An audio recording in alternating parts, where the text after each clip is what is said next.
اور ناظرین الحمدللہ آپ گزشتہ ایک ساتھ میں اس بات کو تفصیل کے ساتھ جان چکے ہیں کہ اللہ سبحانہ و تعالیٰ نے زمین و آسمانوں اور جو کچھ بھی ان میں ہے ان میں توازن میزان قائم کیا۔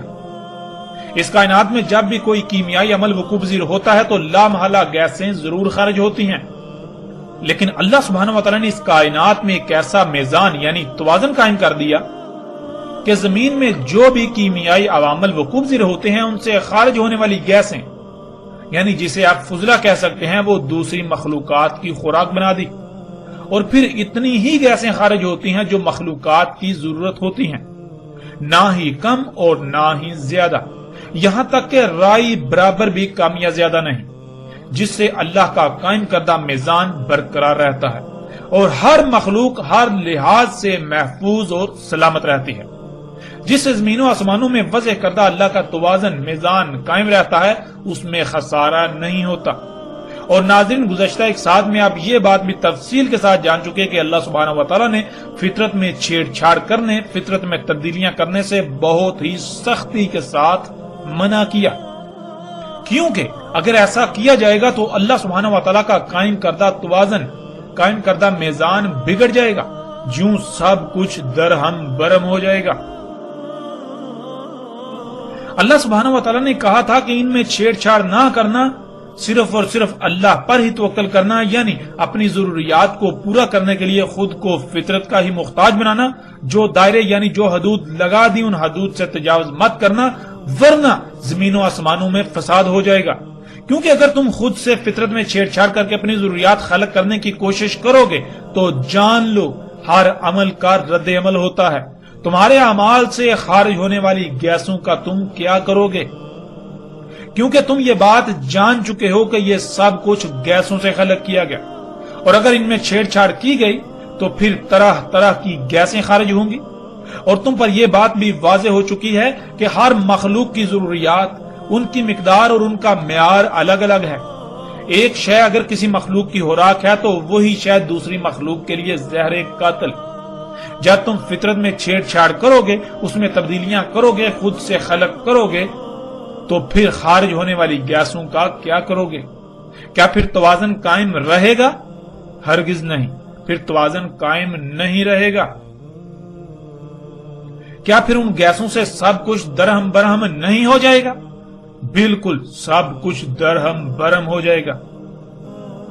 کیا پھر ان گیسوں کی وجہ سے تمہیں لاتعداد اموات اور طرح طرح کی بیماریوں کا سامنا نہیں کرنا پڑے گا؟ بالکل اس کا سامنا کرنا پڑے گا۔ کیا موسموں کا نظام درہم برہم نہیں ہو جائے گا، جس سے زمین کا اگانے کا نظام درہم برہم، پانی کا نظام درہم برہم؟ تو کیا زمین میں ہر سطح پر خرابیاں اور بالآخر تباہیاں ظاہر نہیں ہوں گی؟ بالکل یہ سب ہوگا۔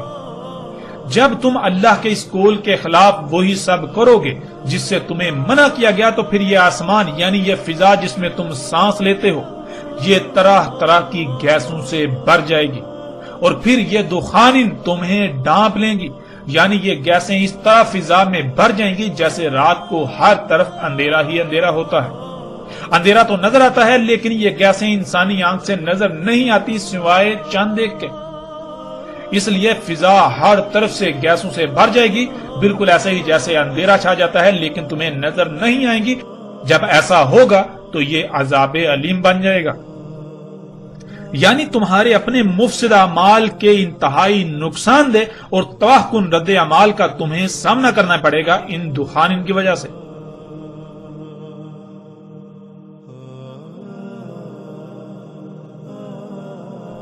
یہ تھی ناظرین دخان علامات و اشراط الساعۃ میں سے ایک۔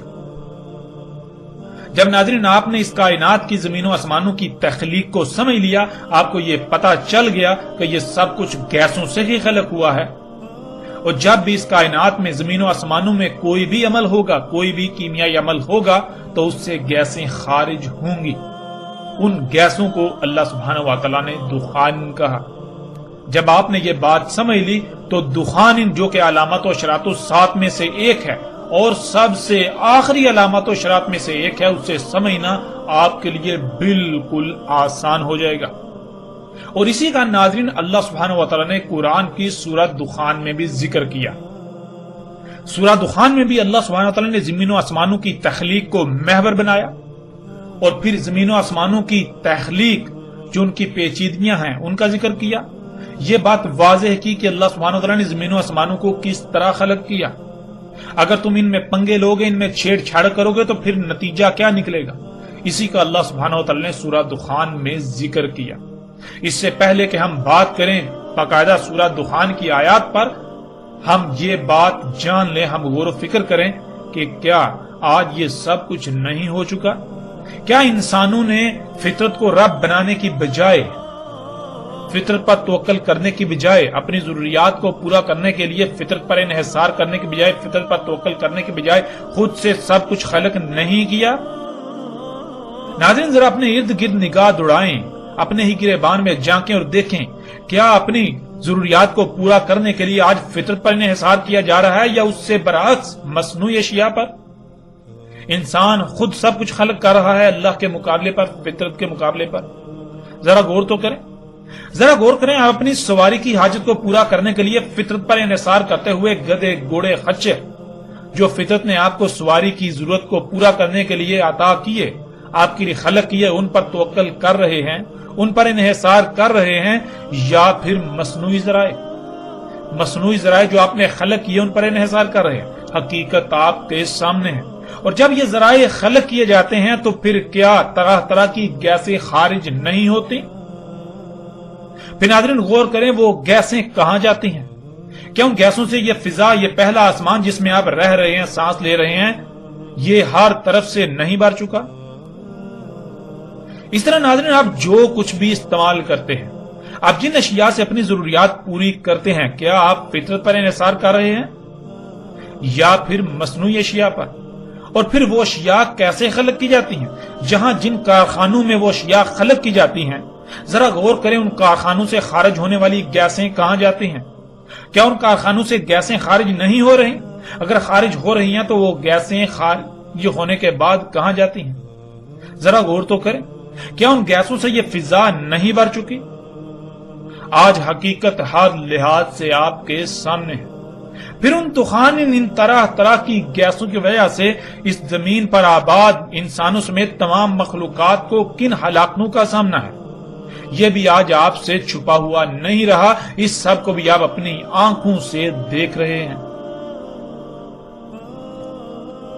کیا ناظرین اب بھی علامات و اشراط الساعۃ کی سب سے آخری علامات میں سے ایک دخان بالکل کھل کر واضح نہیں ہو چکی؟ کیا آج آپ اپنی آنکھوں سے نہیں دیکھ رہے؟ کیا آج آپ اسی وقت میں موجود نہیں ہیں؟ آج آپ اسی وقت میں موجود ہیں. ذرا اپنی آنکھیں کھولیے، غور و فکر کیجئے اس سے پہلے کہ دیر ہو جائے. آپ سے سوال ہے کہ آپ ان حقائق کا کس طرح انکار کر سکتے ہیں؟ یہ تو سب کچھ کھلم کھلا آپ کے سامنے ہے. یہ کوئی دیو مالائی کہانیاں نہیں ہیں، یہ حق ہے جسے آپ آج اپنی آنکھوں سے دیکھ رہے ہیں. اور ناظرین اگر یہ دخان نہیں ہے تو پھر یہ کیا ہے؟ کیا ہے؟ کیا اللہ سبحانہ و تعالیٰ نے اس کا ذکر نہیں کیا؟ اگر اس کا ذکر کیا تو پھر یہ کیا ہے؟ اللہ سبحانہ و تعالیٰ نے اس کا کس طور پر ذکر کیا، کیسے ذکر کیا؟ اگر یہ دخان نہیں ہے، اگر یہ دخان نہیں ہے تو آپ کو ثابت کرنا پڑے گا کہ یہ دخان نہیں ہے، یعنی یہ طرح طرح کی گیسیں نہیں ہیں، یہ وہ گیسیں نہیں ہیں کہ جن سے یہ سب اللہ نے خلق کیا. اپنی آنکھیں کھولیں اس سے پہلے کہ دیر ہو جائے. اپنی آنکھیں کھولیں. ناظرین اب بھی کیا کوئی شک رہ جاتا ہے؟ نہ صرف اللہ سبحانہ و تعالیٰ نے قرآن میں یہ بات واضح کر دی کہ زمین و آسمانوں اور جو کچھ بھی ان میں ہے یہ سب کا سب گیسوں سے خلق کیا گیا ہے، بلکہ آپ خود بھی اس کا مشاہدہ کر سکتے ہیں. وہ لوگ جو کیمسٹری کا تھوڑا سا بھی علم رکھنے والے ہیں وہ یہ بات جانتے ہیں کہ یہ سب کچھ گیسوں سے خلق کیا گیا، اور جو کیمسٹری کا علم نہیں رکھتے ان کے لیے بھی یہ بات جاننا رائی برابر بھی مشکل نہیں ہے. وہ ایسا کریں، ایک لکڑی کا ٹکڑا لیں، اسے آگ لگائیں اور تھوڑی دیر بعد جب پیچھے چند گرام راکھ رہ جائے تو غور کریں کہ وہ لکڑی کہاں گئی. جب غور کریں گے تو ان پر یہ بات کھل کر واضح ہو جائے گی کہ لکڑی جو کہ مادہ تھا وہ گیسوں کو مختلف کیمیائی عوامل سے گزار کر وجود میں لایا گیا تھا، دوبارہ کیمیائی عمل سے گزرنے کے بعد وہ گیسوں میں تبدیل ہو گیا جن سے وہ وجود میں آیا تھا۔ ایسے ہی پانی کو آگ پر رکھیں تو وہ دیکھتے ہی دیکھتے گیسوں میں تحلیل ہو کر فضا میں بکھر جائے گا۔ جو کچھ دیر پہلے پانی تھا، مائع حالت میں مادہ تھا، وہ گیسوں میں بدل چکا۔ اس طرح آپ اگر کسی برتن میں ٹھنڈا پانی بھریں اور اسے گرمی والی جگہ پر رکھ دیں تو دیکھتے ہی دیکھتے اس برتن کے بیرونی حصے پر شبنم کے قطروں یا پسینے کی طرح پانی نظر آنا شروع ہو جائے گا۔ تو سوال یہ پیدا ہوتا ہے کہ برتن کی بیرونی پرت پر پسینے کی طرح پانی کی تہ کہاں سے وجود میں آ گئی؟ جب غور کریں گے تو آپ پر یہ بات واضح ہو جائے گی کہ وہ پانی اسی فضا میں گیسوں کی صورت میں موجود تھا۔ کم درجہ حرارت جو کہ ان گیسوں کا نقطہ انجماد تھا، اس کی وجہ سے وہ گیسیں منجمد ہو کر پانی کی صورت اختیار کر گئیں اور برتن کی بیرونی پرت پر چپک گئیں۔ ناظرین، یہی مشاہدہ آپ کسی ایسی جگہ بھی کر سکتے ہیں جہاں پانی بالکل بھی نہ ہو۔ مثلا آپ کسی ایسے صحرا میں موجود ہوں جہاں دور دور تک پانی کا نام و نشان بھی نہ ہو۔ وہاں اگر آپ کے پاس ایک عدد پنکھا اور ایک عدد ایسا برتن ہو جس کے اندر ٹھنڈک ہو، یعنی درجہ حرارت انتہائی کم ہو، آپ اس پنکھے کو برتن کے اوپر اس طرح فٹ کریں کہ وہ باہر سے ہوا کو برتن کے اندر دھکیلتا رہے۔ اندر کم درجہ حرارت ہونے کی وجہ سے وہ ہوا منجمد ہو کر پانی کی صورت اختیار کرتی رہے گی۔ یوں کچھ ہی وقت میں آپ پینے کے لیے بالکل صاف پانی حاصل کر سکتے ہیں۔ تو ناظرین، سوال یہ پیدا ہوتا ہے کہ جہاں پانی کا قطرہ بھی نہ تھا، قطرہ تو دور پانی کا تصور تک بھی نہ تھا، وہاں وہ پانی آپ کے برتن میں کیسے آ گیا؟ اس کا جواب بالکل واضح ہے۔ پانی گیسوں سے وجود میں آتا ہے۔ جب ان گیسوں کو کیمیائی عوامل سے گزارا گیا تو وہ منجمد ہو کر پانی کی صورت اختیار کر گئی۔ ناظرین، بالکل اسی طرح زمین و آسمانوں اور جو کچھ بھی ان میں ہے، یہ سب کا سب گیسوں سے ہی خلق کیا گیا، جو کہ آپ خود کئی مشاہدات کر چکے ہیں۔ کائنات میں جب بھی کوئی عمل ہوتا ہے تو رد عمل کے طور پر گیسیں لازماً خارج ہوتی ہیں۔ اللہ سبحانہ و تعالیٰ نے سب کچھ قدر کے ساتھ، پورے حساب کتاب، علم اور حکمت کے ساتھ خلق کیا۔ اللہ نے جو نظام وضع کر دیا، جب تک زمین و آسمانوں میں سب کچھ ویسا ہی رہے گا، اسی نظام کے تابع رہے گا، تو رائی برابر بھی فساد کا اندیشہ نہیں۔ تب تک میزان میں رائی برابر بھی خسارہ نہیں ہوگا، رائی برابر بھی خرابی نہیں ہوگی۔ ورنہ اگر اس کے علاوہ اوروں کو الہ بنایا جاتا ہے تو پھر یہ میزان برقرار نہیں رہے گا۔ آپ غور کریں، آج پوری دنیا میں کیا ہو رہا ہے؟ کیا اللہ کے علاوہ اوروں کو الہ نہیں بنایا جا چکا؟ حقیقت آپ کے سامنے ہے۔ جب اوروں کو الہ بنایا جا چکا تو پھر کیا گیسیں خارج نہیں ہو رہی؟ یہ سب بھی آپ کی آنکھوں کے سامنے ہو رہا ہے۔ تو پھر کیا یہ گیسیں زمین و آسمانوں میں سب کچھ تباہ و برباد کر کے نہیں رکھ دیں گی؟ بالکل، یہ سب بھی آج آپ اپنی آنکھوں سے ہوتا ہوا دیکھ رہے ہیں۔ ناظرین، جب یہ سب آپ اپنی آنکھوں سے دیکھ رہے ہیں، اس اٹل حقیقت کو اپنی آنکھوں سے دیکھ رہے ہیں، تو پھر اس سے انکار کس صورت کر سکیں گے؟ یہ دخان کیا آج پوری دنیا کے انسانوں کے لیے عذاب علیم نہیں بن چکی؟ عذاب انعام کی ضد ہے، اور انعام کہتے ہیں احسن عمل کے رد عمل کو جو احسن ہوتا ہے، اور بندے کے لیے اس کے رب کی طرف سے انعام کہلاتا ہے۔ اور اس کے برعکس مفسد عمل کا رد عمل بھی برا ہی آتا ہے، جو کہ اس کے رب کی طرف سے اس کے لیے سزا کہلاتا ہے، جسے عربی میں عذاب کہتے ہیں۔ تو ناظرین، کیا آج یہ دخان پوری دنیا کے لیے عذاب علیم نہیں بن چکی؟ یعنی یہ دخان پوری دنیا کے انسانوں کے اپنے ہی برے مفسد اعمال کا رد عمل نہیں ہے، اور ان کی وجہ سے انہیں طرح طرح کی بیماریوں، اموات، مصائب، تکالیف و تباہیوں کا سامنا نہیں کرنا پڑ رہا؟ بالکل انہی دخان کی وجہ سے آج پوری دنیا کے انسانوں کو طرح طرح کی ہلاکتوں کا سامنا کرنا پڑ رہا ہے۔ ناظرین، حقیقت بالکل واضح ہے، اور دنیا کی کوئی طاقت اس حقیقت کا رد نہیں کر سکتی۔ حق اس قدر کھل جانے کے باوجود بھی جو لوگ حق کا انکار کریں گے تو ان قریب وہ ذلت آمیز ہلاکت کا شکار ہوں گے۔ تب ان کے پاس سوائے پچھتاوے کے کچھ نہیں رہے گا۔ تب وہ چیخ چیخ کر حق کو تسلیم کرنے کا اعلان کریں گے، مگر تب انہیں ماننا کوئی نفع نہ دے گا، بلکہ وہ ماننا فرعون کے ماننے کی مثل ہوگا۔